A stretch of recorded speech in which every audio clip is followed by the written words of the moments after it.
What is up everybody? I hope you all are doing good. ज्यादातर shonen animes के अंदर हम लोग ये देखते हैं कि हमारे मेन कैरेक्टर की फैमिली ज्यादातर टाइम मर चुकी होती है, या फिर वो कभी बहुत पावरफुल थे लेकिन अब मर चुके हैं, या फिर थ्रू आउट द सीरीज उनकी फैमिली या पेरेंट्स के बारे में कभी बात ही नहीं की जाती, और अगर करीब भी जाती है तो हमारे मेन कैरेक्टर को दी अल्फा मेन कैरेक्टर बनाने के लिए वो फैमिली एक ट्रेजेडी में मारी जाती है।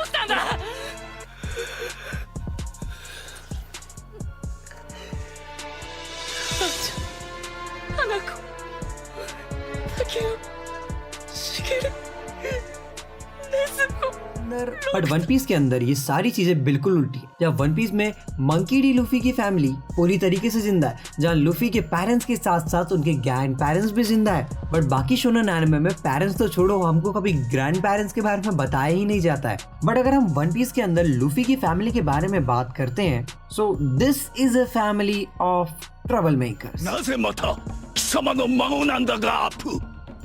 やりよるわい、さすが我が孫。しかしどうやってあの軍の包囲網をくぐり抜けたのか。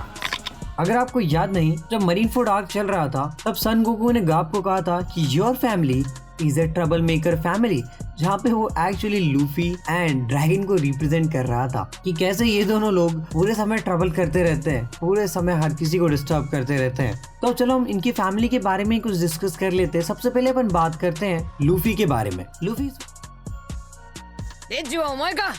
違うわよ。お前か。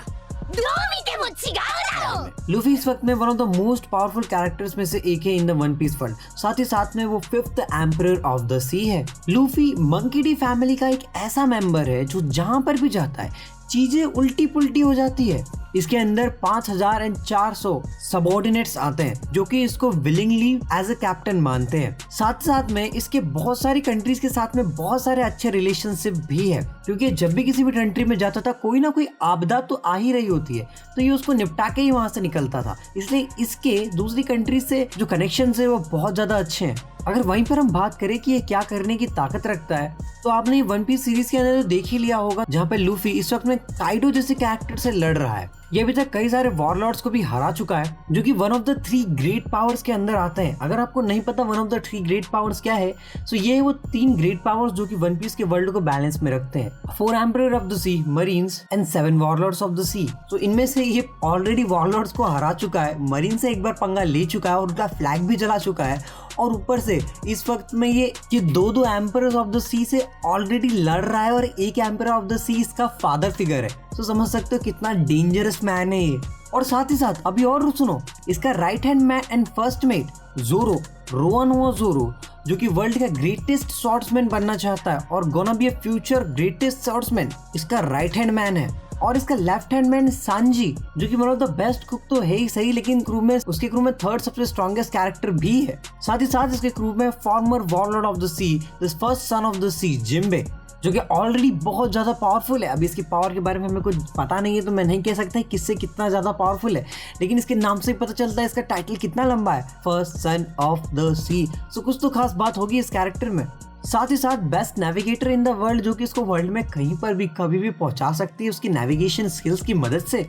और साथ ही साथ god Usopp with his future 10,000 mans under his command, and Tony Chopper, a complete monster in terms of strength and a funny doctor in terms of personality, and an undead King Brook. He is undead, he is kind of immortal, so actually it is his power. As you can see, this is how much powerful he is. और अभी तक इसने क्या क्या कर रखा है, एक बार इसने मरीन का फ्लैग जला दिया, जो कि डिक्लेयर करता है कि मरीन से पंगा ले रहा है। वर्ल्ड की 3 ग्रेट पावर्स में से एक से ये ऑलरेडी पंगा ले रहा है। जब ये रॉबिन को बचाने जाता है तब ये मरीन का फ्लैग जला देता है, और उस वक्त ये उससे मतलब पूरे वर्ल्ड को ये बता रहा है कि किनसे पंगा ले रहा है, ये मरीन से। सेकेंड टाइम इसके भाई को बचाने जाता है, सो इम्पेल डाउन, जो कि मरीन का एक बहुत ही ज्यादा टॉप सिक्योरिटी वाला प्रिजन है, उसको पूरी तरीके से तोड़ देता है और वहां से बहुत सारे कैदियों को बाहर भी निकाल के ले आता है। और साथ ही साथ ये मरीन फोर्ड जैसी बहुत बड़ी वॉर में 3 एडमिरल्स के सामने अकेला खड़ा रहता है और अपने भाई को भी लास्ट में बचा लेता है। और इन दी एंड कुछ हो जाता है, वो मैं नहीं बताऊंगा, लेकिन क्या होता है अगर इस फैमिली के सेकंड मेंबर की बात करें तो वो होगा ड्रैगन, मंकी डी ड्रैगन। दरअसल बात ऐसी है, monkey D dragon revolutionary army का लीडर है। अब रिवोल्यूशनरी आर्मी अगर क्या है तो मुझसे पूछोगे तो मरीन जो कि one of the great powers है, वो उनके खिलाफ लड़ रहे हैं। वो नहीं चाहते कि मरीन की जो आइडियोलॉजी है वो इस वर्ल्ड पे पड़े, इसलिए वो उसके ऊपर रेवोल्यूशन कर रहे हैं। वो चाहते हैं कि इस वर्ल्ड में एक नया रेवोल्यूशन आए, एक नई गवर्नमेंट आए।